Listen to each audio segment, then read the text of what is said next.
Non veg ప్రియులకు chicken పేరు చెబితేనే నోట్లో నీళ్లూరుతాయి. కొంతమందికి వారమంతా చికెన్ వండి పట్టినా ఇష్టంగా తినేస్తారు. ఇందులో ప్రోటీన్ పాళ్లు ఎక్కువగా ఉండటంతో ఆరోగ్యానికి కూడా మంచిదని నిపుణులు చెప్తారు. అయితే దీన్ని తినేవారిలో కొత్త ముప్పును తాజాగా పరిశోధకులు గుర్తించారు. మగవారిలో ఈ అలవాటు ప్రాణాపాయంగా మారుతున్నట్టు చెప్తున్నారు.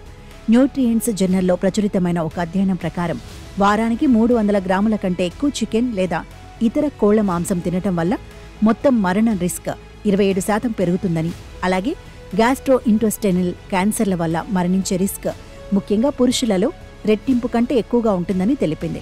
ఇటలీలోని నేషనల్ ఇన్స్టిట్యూట్ ఆఫ్ గ్యాస్ట్రోఎంటరాలజీ 2006 నుండి 2024 వరకు 4869 మందిపై ఈ అధ్యయనం నిర్వహించింది. 300 గ్రాముల కంటే ఎక్కువ కోళ్ల మాంసం తినేవారిలో 100 గ్రాముల కంటే తక్కువ తినేవారితో పోలిస్తే మరణ రిస్క్ 27% ఎక్కువగా ఉంది. ముఖ్యంగా కడుపు, పేగు, ప్యాంక్రియాస్ వంటి 11 రకాల గ్యాస్ట్రో ఇంటెస్టినల్ క్యాన్సర్ల రిస్క్ గణనీయంగా పెరిగింది.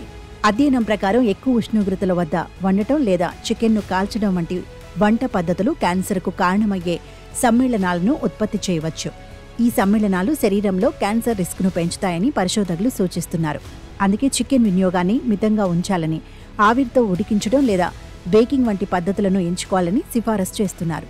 అలాగే చికెన్కు బదులుగా సీ ఫుడ్ను ఎంచుకోవటం వల్ల ఈ రిస్క్ను తగ్గించవచ్చని వారు అంటున్నారు.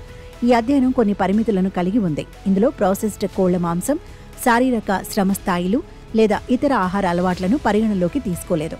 అలాగే ఇది ఒక అబ్జర్వేషనల్ స్టడీ కావటం వల్ల చికెన్ తినటం వల్లే క్యాన్సర్ వస్తుందని ఖచ్చితంగా నిరూపించలేదు. అందుకే ఈ ఫలితాలను జాగ్రత్తగా అర్థం చేసుకోవాలని నిపుణులు సూచిస్తున్నారు. ఎక్స్లో కొందరు ఈ అధ్యయనం గురించి చర్చిస్తూ దాని ఫలితాలను గమనించినప్పటికీ దాని పరిమితుల గురించి కూడా ప్రస్తావించారు. కొందరు ఈ ఫలితాలు ప్రాథమికమైనవని, వాటిని పూర్తిగా నమ్మే ముందో మరింత పరిశోధన అవసరమని అభిప్రాయపడ్డారు. ప్రజలు ఈ విషయంలో జాగ్రత్తగా ఉండాలని, అలాగే ఆహారంలో సమతుల్యతను పాటించాలని సూచిస్తున్నారు. ఆరోగ్య నిపుణులు సమతుల్య ఆహారం కోసం ప్రోటీన్ మూలాలను వైవిధ్యపరచాలని సూచిస్తున్నారు. చికెన్తో పాటు చేపలు, కాయధాన్యాలు లేదా మొక్కల ఆధారిత ప్రోటీన్లను ఆహారంలో చేర్చుకోవటం వల్ల ఆరోగ్య ప్రయోజనాలు పొందవచ్చు. అధిక మోతాదులో చికెన్ తినటం వల్ల కలిగే సంభావ్య రిస్కులను తగ్గించడానికి ఈ పద్ధతి ఉపయోగపడుతుంది. వ్యక్తిగత ఆహార సలహా కోసం ఎల్లప్పుడూ వైద్య నిపుణులను సంప్రదించడం మంచిది.